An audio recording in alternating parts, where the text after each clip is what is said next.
Good evening and a great big God bless you, good people. I'm your host, Claudine Wilson, coming back with another edition of Tuesday's Thought. And I'm so thrilled, as always, that you're taking some time out to join me as I share this simple thought. Tonight, the topic is faith without focus.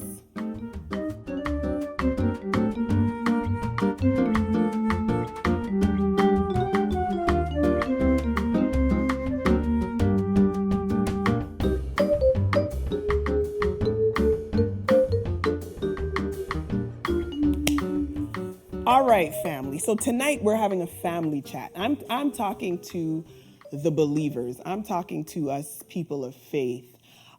Faith is the hallmark of, it's at the core of who we are as believers. The Bible, in fact, tells us that without faith, it is impossible to please God. Faith underscores who we profess ourselves to be in this Christian walk, in this Christian journey. Speaking about walk, the Bible tells us that we walk by faith and not by sight. So it is the guiding force of who we are and how we ought to live, as I say, as children of God, as believers.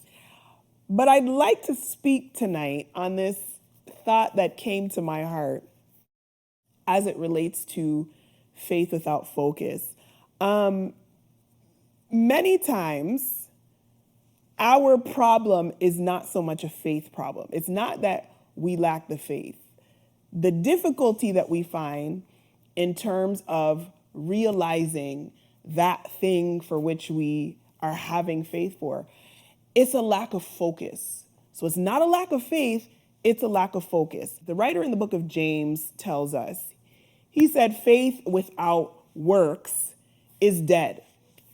And so it is when we think about focus. As I said, we're talking about faith without focus for a minute. We extend that concept of faith without works being dead to a lack of focus. Focus is tantamount to effort. Okay, so it's not enough to simply say, I have faith to believe something, or I have faith to see something come to pass. Oftentimes, there has to be some type of an effort. There has to be something that follows it in order to see what it is. Faith is the starting point. But if there's no effort, if there's nothing applied, if there's no application, then we will not see the result that we aspire to see. Okay, let me redirect for a moment, just a quick second.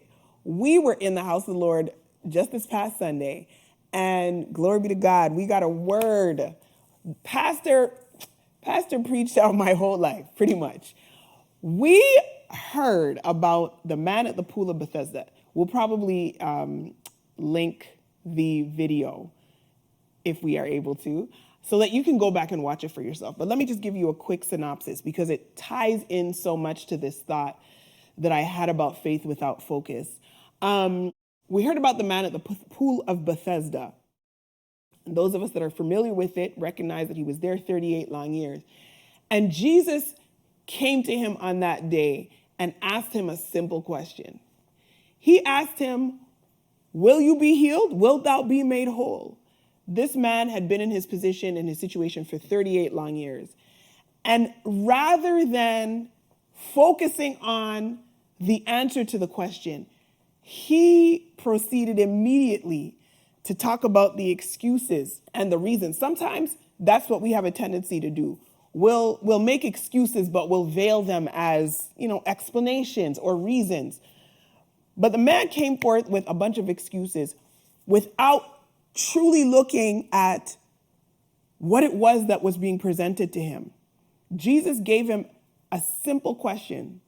Of course, when you listen to the message for yourself, you'll hear that Jesus is the ultimate solution to every question. He is the answer to every question. But anyway, I say that to say, oftentimes it's not our faith that's challenged, but it's our focus. We are distracted by excuses. We are distracted by reasons and explanations, and we turn our mind to all kinds of things and all distractions without truly focusing on what it is that is going to materialize that thing that we are yet hoping for, the thing that is the substance of our faith. Now, you might say, all right, well, it seems a little bit counterintuitive because focus, the Bible tells us that faith is the substance of things hoped for and the evidence of things not seen. And when we think about focus, we think about seeing, right? We think about zeroing in, narrowing in such a way that it grants us an ability to see clearly, right? To see with clarity and so on. So it seems to be contradictory. But when I talk about focus, it ties back to the message on Sunday, which is that the question becomes, what or who are we focusing on? When we have the faith to believe something, we ought to be so razor sharp focused on he who can bring about what it is that we are believing him for. We ought to fix our mind on Jesus. And whether that means it's an instruction, whether that means we're focusing for instruction, we're focusing for direction, we're focusing, for resource or whatever it is that we're focusing for, we have to make sure that we're fixing our gaze on the right thing. So let's anchor this thought in a particular text.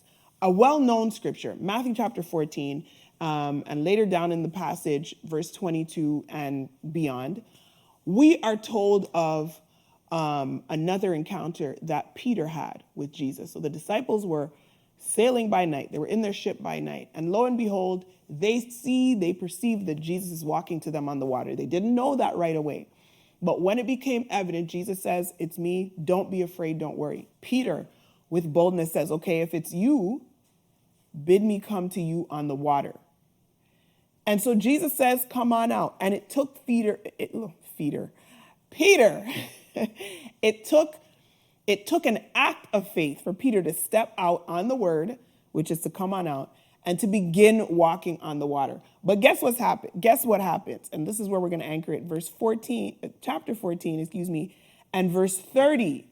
It says, but when he saw, okay, we're talking about seeing, focus. When he saw the strong wind and the waves, he was terrified and began to sink, and he had to cry out, Lord, save me. Let me go back to what I was saying before about focus for a moment. Focus, by definition, is the state or quality of having or producing clear visual definition. In that encounter, Peter was able to walk because initially his focus was fixed on he who called him out. It was fixed on Jesus. But the moment that he began to shift his visual perception, he shifted his focus, he shifted his visual definition to what was happening around him, to the storm, right? To the winds and so on. That is when he began to sink. And so I go back, as I said, sometimes it's not so much a question of faith. Faith is a starting point. It allows us to get out of the boat.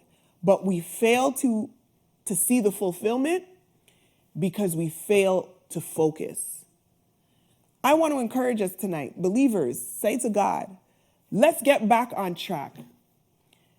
It is not a question in our mind. Most of us, if we are asked, we will stand with great fervor and conviction and say, yes, I have faith in God. Yes, I believe God to see. I can believe him to see.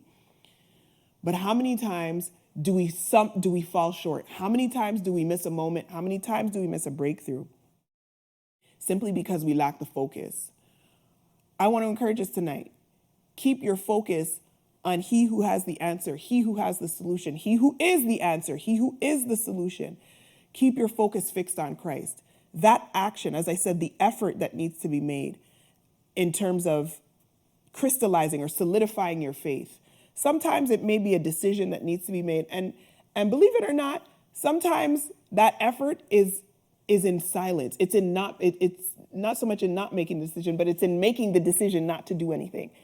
One songwriter said, stand still. We got to stand still until the will is clear. Sometimes that in and of itself is the effort.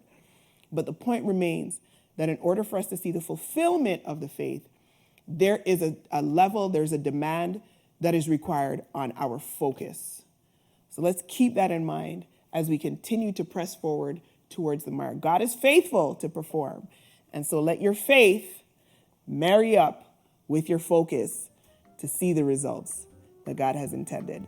Thank you so much for tuning in. As always, I appreciate you, and my prayer for you is that the peace of God will be with you. Until we see you again, may God bless you real good.